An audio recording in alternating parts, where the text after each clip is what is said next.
Assalamualaikum warahmatullahi wabarakatuh. Perkenalkan, nama saya Nabila Elfariza dengan NIM 250209502003. Saya dari kelompok 6. Saya akan mempresentasikan materi saya yang dibawakan oleh kelompok saya kemarin karena saya tidak hadir.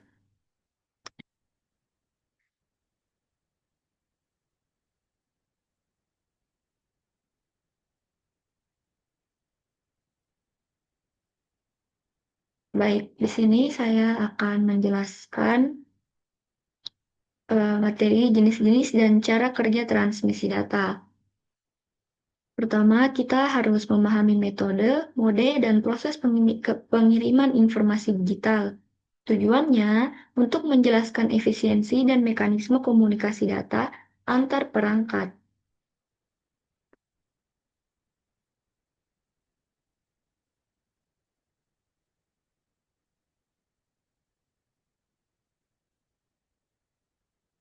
Baik, di sini saya dengan NIM 250209502003, Nabila Elfariza dari PT IKE kelompok 6.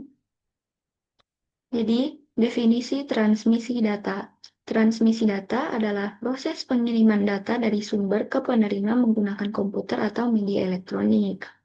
Proses ini melibatkan pengubahan data, teks, gambar, video, suara ke dalam format digital. Tujuan utamanya yaitu memastikan data sampai dengan akurat dan dapat dipahami oleh penerima.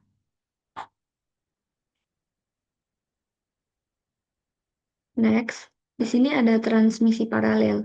Eh, Yaitu sejumlah bit dikirim secara bersamaan per waktu melalui jalur tersendiri. Data mengalir jauh lebih cepat dibandingkan transmisi serial.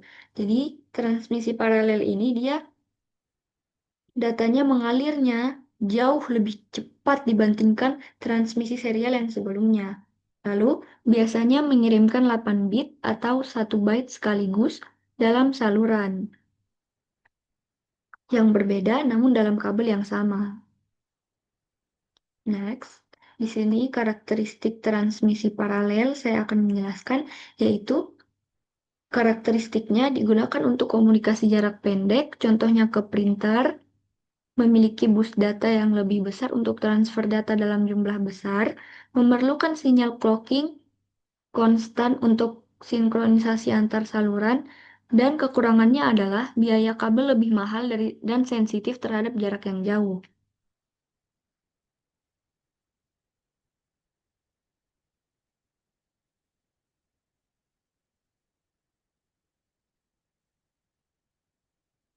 Nah, karakteristik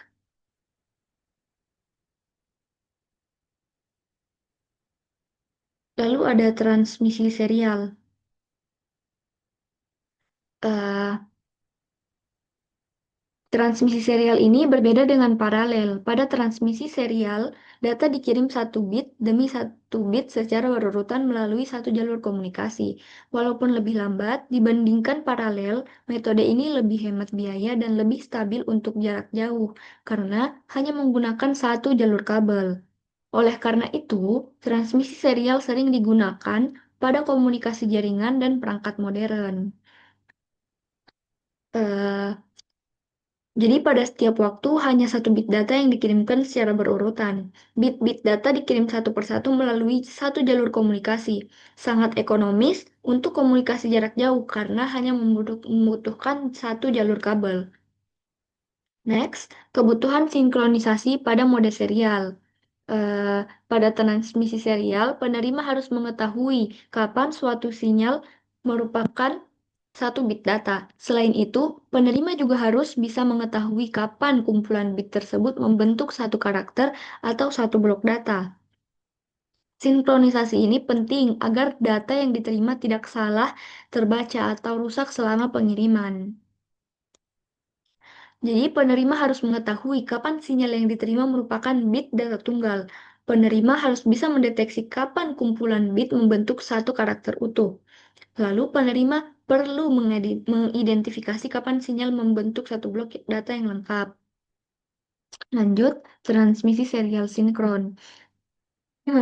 Pada transmisi serial sinkron ini, sebelum proses komunikasi dimulai, pengirim dan penerima akan menyamakan sinyal clock terlebih dahulu.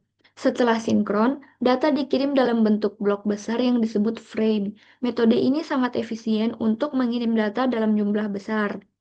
Contoh penggunaan metode ini adalah pada jaringan internet.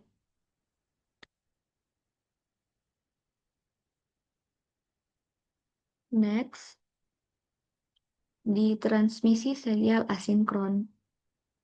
Jadi, pada transmisi serial asinkron tidak ada sinkronisasi clock di awal komunikasi. Data dikirim per karakter, di mana setiap karakter dibatasi oleh start bit dan stop bit. Start bit itu berfungsi menandakan awal data, sedangkan stop bit menandakan akhir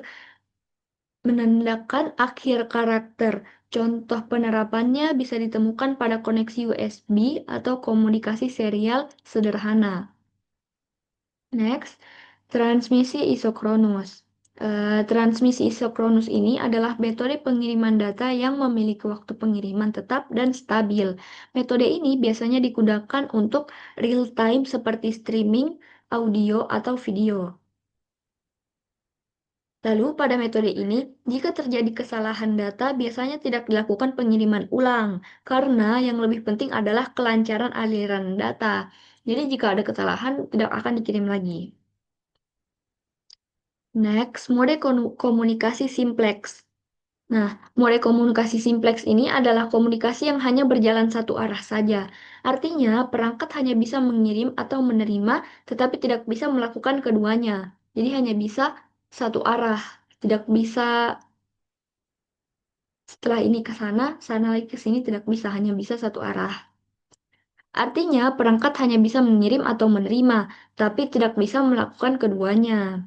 Contohnya adalah siaran radio, di mana stasiun radio mengirim sinyal, tetapi pendengar hanya menerima, tidak dapat mengirim. Next, mode komunikasi half duplex.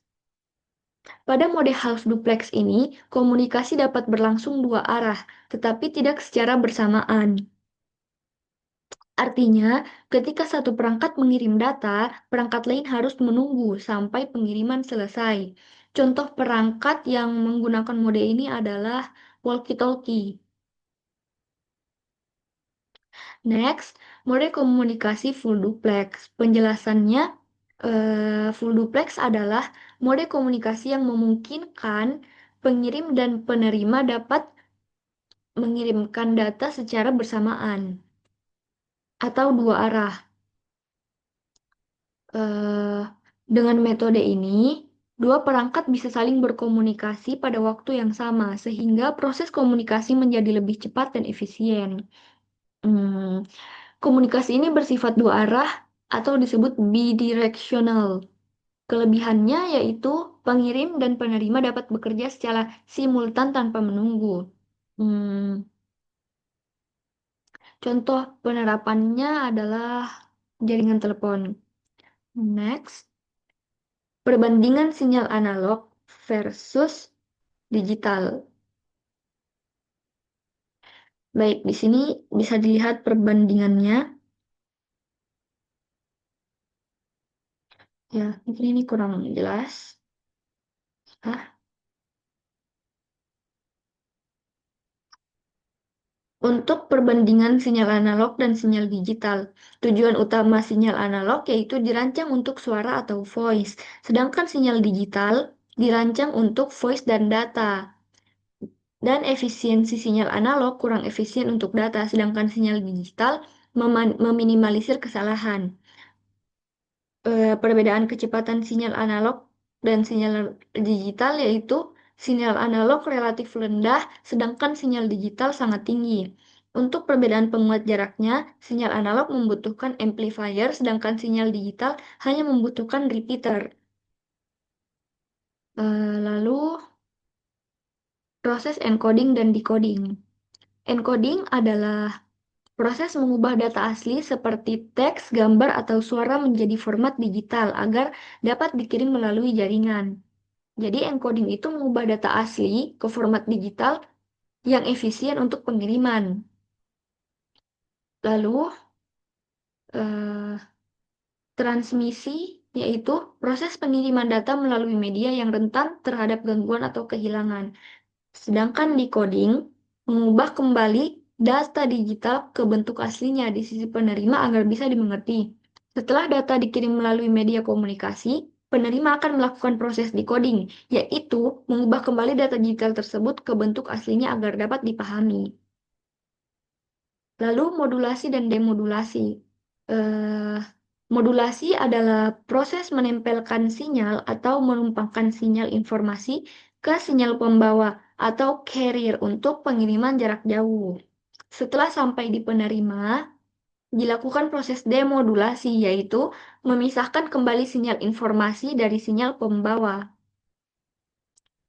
Proses ini penting terutama dalam komunikasi jarak jauh seperti radio, televisi, dan jaringan telekomunikasi. Baik, terakhir kita sudah sampai di kesimpulan. Jadi, kesimpulannya transmisi data adalah proses penting dalam komunikasi digital yang memungkinkan perangkat saling bertukar informasi. Metode pengiriman data dapat dilakukan melalui transmisi paralel atau serial dengan berbagai teknis sinkronisasi serta mode komunikasi seperti simplex, hal duplex, dan full duplex. Dengan teknologi seperti encoding, modulasi, dan demodulasi, dapat dikirim dengan jauh lebih efisien, bahkan dalam jarak yang sangat jauh. Baik, mungkin sekian dari saya. Saya akhiri. Wassalamualaikum warahmatullahi wabarakatuh.